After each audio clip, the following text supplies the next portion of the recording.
Bienvenidos televidentes del Canal Congreso a su programa en 15 minutos. Hoy vamos a hablar sobre la reforma laboral, el papel de los jóvenes, pero específicamente el tema de los contratos de aprendizaje del SENA y cómo harán parte de toda esa reforma en nuestro país. Tenemos un invitado muy especial. Se trata del senador Wilson Arias. Senador, bienvenido a En 15 Minutos. Un saludo muy cálido a ti y a toda la amable audiencia. Senador, el tema del contrato de aprendizaje del SENA, ¿cómo se articula, cómo está incluido en el tema de la reforma laboral? Bueno, aparece en la reforma laboral intentando que sea laboralizado el contrato y que en lugar de obtener un reconocimiento, un emolumento distinto, obtenga un salario del aprendiz como consecuencia de esa laboralización, volviendo a lo que alguna vez, volviendo parcialmente a lo que alguna vez fue el contrato de aprendizaje en Colombia y en el mundo. Senador, en este momento los estudiantes del SENA no reciben un sueldo, sino un auxilio, un como apoyo contrato de aprendizaje, ¿cierto? Sí, exactamente. ¿Cuál es el cambio que está pretendiendo usted, que está proponiendo específicamente con esta? Bueno, hasta ahora apoyo de sostenimiento corresponde a un 75% de un salario mínimo, ahora se pretende que sea un salario mínimo y no tiene mayores consecuencias distintas a cómo ha sido el contrato laboral, que tiene prestaciones, que tiene cesantías, que tiene aportes a seguridad social, a pensión, a riesgos, en fin.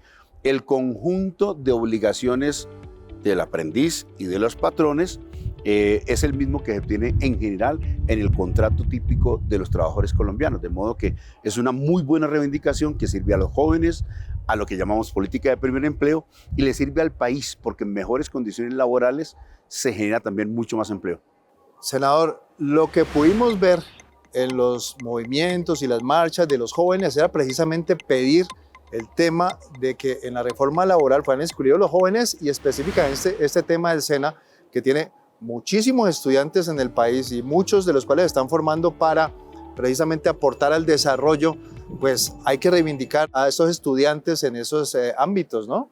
Sí, en efecto, es decir, la educación pública es para los sectores populares en general, la universidad le sirve, la escuela, pero hay un segmento, digamos, de la juventud popular que tal vez no está interesado o no pueda acceder a la universidad en territorios nacionales y en la periferia de la ciudad. Es impresionante los millares de jóvenes que no podrían ingresar a la universidad, pero que sí quieren ingresar al SENA. De modo que lo que hablemos en materia de contrato de aprendizaje del SENA es muy importante para los sectores, los estratos más populares de la población, que son los que normalmente tienen dificultades de acceso o son los ninis, en razón a que a veces inclusive desertan de la educación formal.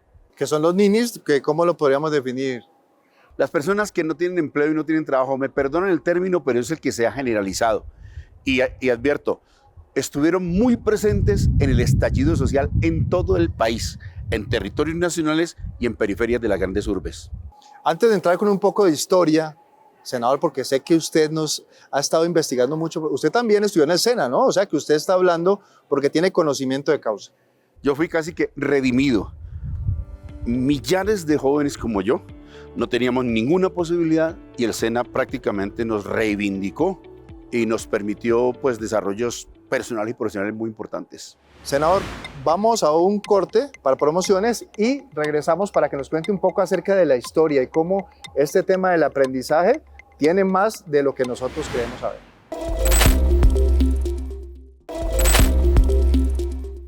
Continuamos en 15 minutos con el senador Wilson Arias.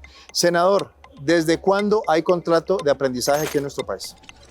En el mundo realmente, los gremios artesanales de Europa nace el contrato de aprendizaje y está el aprendiz, el oficial y el maestro, que se conserva todavía en la construcción, te hablan de maestro oficial.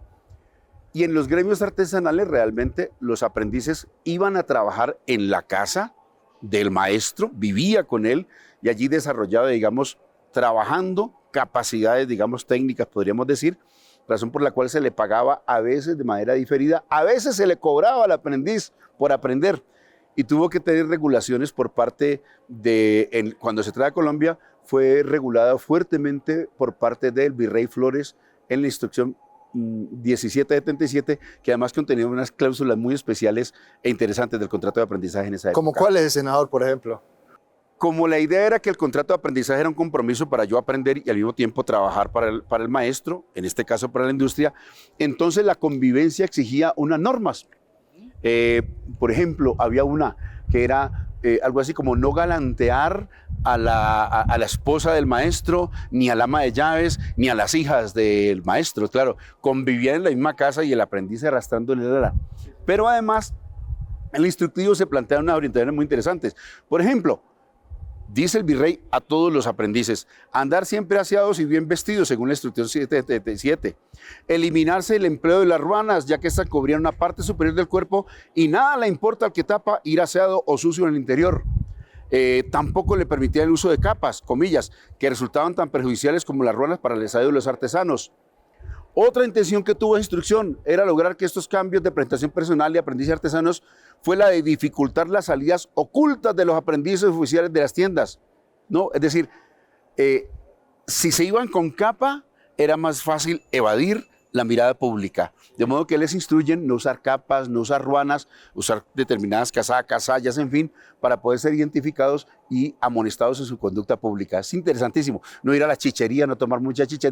La instrucción tenía como propósito además reivindicar a los aprendices para mejorar el desempeño de las ocupaciones y oficios en los gremios artesanales. ¿Y usted considera que ha cambiado esa situación o seguimos como parecidos? Enormemente ha cambiado, es decir, ya el aprendiz no vive en la casa del maestro, sino que va a una fábrica o va a un sector industrial o va a alguna empresa y las cláusulas son distintas y tienden a uniformizarse con las del mundo empresarial, pero conserva un aspecto y es un compromiso entre el aprendiz y el empleador para que él aprenda un oficio con las mejores dotes y se ponga al servicio del empleador durante un tiempo determinado, de modo que de esa manera algo así como pague la manutención que dio la empresa. Es decir, la empresa contrata en el SENA, mantiene al aprendiz y el aprendiz después tiene una etapa práctica con la cual algo así como sufraga, compensa la inversión. Y para que haya buena mano de obra o buen aprendizaje en la industria y en el empresariado colombiano, de eso se trata. Pero usted considera entonces que cómo está en este momento el tema del contrato de aprendizaje de los muchachos. En estos momentos se ha demeritado mucho porque en general los trabajadores han perdido muchas garantías y particularmente la juventud. La juventud siempre ha resultado muy castigada y estas reformas que hubo al contrato de aprendizaje los privaron no solamente de ingresos y de prestaciones, sino de estabilidades y algo así que planteaba el propio virrey de esa época. Ha demeritado también la estima de los aprendices y de los trabajadores, porque esto no es un asunto solamente salarial. En el mundo del trabajo se considera un aspecto enorme de la psicología del individuo y de la persona. El trabajo dignifica, es verdad. Senador, pero ¿usted considera que es fácil llegar a implementar todas estas reivindicaciones para los aprendices del SENA en el marco de esta reforma laboral? Además de muy fácil, es muy conveniente. Voy a dar una presentación de fondo que he hecho en esto, es decir, si tú tienes a una masa laboral y a un pueblo irredento y miserabilizado, la industria y la empresa de países no prosperan.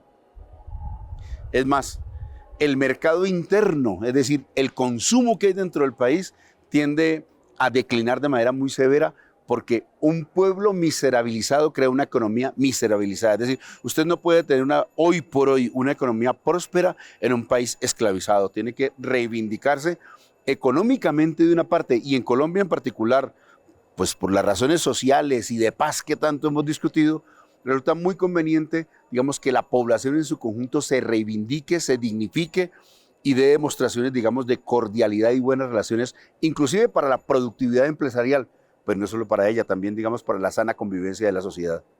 Senador, finalmente, ¿cuál sería el mensaje para estos aprendices del SENA y para los jóvenes en el marco de esta reforma laboral?